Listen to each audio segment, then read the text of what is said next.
Realme তাদের নতুন budget phone Realme 3 Pro আজ দিল্লির এক ইভেন্টে লঞ্চ করলো। এই ফোনের ফিচার অনেক আগে থেকে ইন্টারনেটে ফাঁস হয়ে গিয়েছিল, তবে ফোনটির দাম তখন জানা যায়নি। গত মাসে Realme 3 লঞ্চ করার সময় কোম্পানি এই ফোনটি সম্পর্কে আমাদেরকে জানিয়েছিল এই ফোন Redmi Note 7 Pro কে টক্কর দেবে।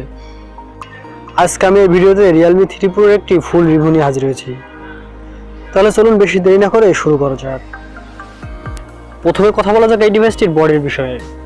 এই ডিভাইসটিতে থাকছে মাল্টি লেয়ার প্লাস্টিক ব্যাগ, যেখানে ইউজ করা হয়েছে পলিকার্বনেট ফ্রেম, এবং এই ডিভাইসটির বাম সাইডে থাকছে ভলিউম আপার এবং ভলিউম ডাউন বাটন, এবং ডান সাইডে থাকছে একটি পাওয়ার বাটন, এবং এই ফোনের নিচের দিকে থাকছে micro USB port, 3.5mm Jack, এবং এই ডিভাইসটিতে ইউজ করা হয়েছে গরিলা গ্লাস 5 এর প্রোটেকশন। এবার কথা বলা যাক এই ডিভাইসটির ডিসপ্লের বিষয়ে। এই ডিভাইসটিতে ওয়াটার ড্রপ নচের সাথে 6.3 ইঞ্চির একটি ডিসপ্লে ব্যবহার করা হয়েছে, যার পিক্সেল রেজোলিউশন 1080x2340 এবং যার অ্যাসপেক্ট রেশিও 19:5/9। এবার কথা বলা যাক এই ডিভাইসটির ক্যামেরার বিষয়ে। এই ডিভাইসটিতে থাকছে ডুয়াল রিয়ার ক্যামেরা সেটআপ, যার প্রথমটি f1.7 অ্যাপারচার সহ 16 মেগাপিক্সেলের এবং দ্বিতীয় ক্যামেরাটি 5 মেগাপিক্সেলের। এই ক্যামেরাটি দ্বারা 4K ভিডিও রেকর্ড করা যাবে। চলুন আপনাদেরকে কিছু ক্যামেরা স্যাম্পল দেখাই।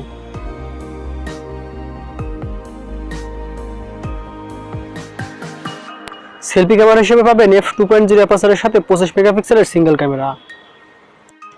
এবার কথা বলা যাক এই ডিভাইসটির চিপসেট বিষয়ে। এই ডিভাইসটিতে প্রসেসর হিসেবে থাকছে স্ন্যাপড্রাগন 710 এবং গ্রাফিক্সের জন্য জিপিইউ হিসেবে থাকছে Adreno 616, যার সাহায্যে আপনারা পাবজির হাই গ্রাফিক্সে খেলতে পারবেন। এছাড়াও খেলতে পারবেন ফোর্টনাইট গেম। আপনারা হয়তোবা দেখেছেন Redmi Note 7 Pro তে পাবজি হাই গ্রাফিক্সে খেলা যায় না, কিন্তু Realme 3 Pro তে আপনি অতি সহজেই হাই গ্রাফিক্সে পাবজি খেলতে পারবেন, সাথে খেলতে পারবেন ফোর্টনাইট, যেটা কিনা Redmi Note 7 Pro তে সাপোর্ট করে না। সুতরাং এখান থেকেই বোঝা যাচ্ছে যে স্ন্যাপড্রাগন 710 ব্যবহার করার ফলে Realme 3 হয়েছে অনেকটা বেশি শক্তিশালী। এই ডিভাইসটি বাজারে আসবে 3টি ভ্যারিয়েন্টে, যার প্রথমটি 4GB র্যামের সাথে 64GB ইন্টারনাল স্টোরেজ, এবং দ্বিতীয়টি 6GB র্যামের সাথে 64GB ইন্টারনাল স্টোরেজ, এবং সর্বশেষ তৃতীয়টি 6GB র্যামের সাথে 128GB ইন্টারনাল স্টোরেজ। আপনারা ইচ্ছা করলে মাইক্রো SD কার্ড ব্যবহার করে 256GB পর্যন্ত মেমরি বৃদ্ধি করতে পারবেন। এই ডিভাইসটি পরিচালিত হয়েছে অ্যান্ড্রয়েডের লেটেস্ট ভার্সন 9 দ্বারা, সাথে থাকছে ColorOS 6.0। এবার কথা বলা যাক এই ডিভাইসটির ব্যাটারির বিষয়ে। এই মোবাইলটিতে ব্যবহার করা হয়েছে 4045 mAh একটি ব্যাটারি। সবথেকে বড় বিষয় হলো এই ডিভাইসটিতে পেয়ে যাবেন একটি 20 ওয়াটের ভক্স চার্জিং সুবিধা, অর্থাৎ আপনি ডিভাইসটি কেনার সাথে সাথে বক্সের ভিতরে পাবেন একটি ভক্স চার্জিং চার্জার, যার সাহায্যে আপনি আপনার মোবাইলকে ফুল চার্জ করতে পারবেন মাত্র 1 ঘন্টা 20 মিনিটের ভিতরেই। অর্থাৎ চার্জিং এর দিক থেকে Realme 3 Pro আপনাকে দেবে অনেক বেশি সুবিধা।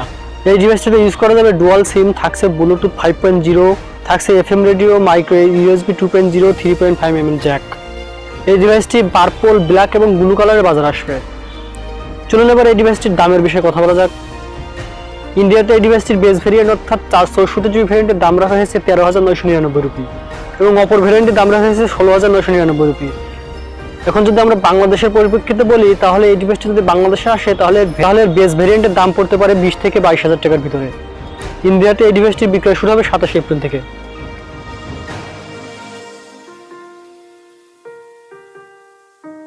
তো বন্ধুরা, এই ছিল আমাদের আজকের ভিডিওটি। যদি ভিডিওটি ভালো লেগে থাকে তাহলে লাইক, কমেন্ট, শেয়ার এবং সাবস্ক্রাইব করতে ভুলবেন না।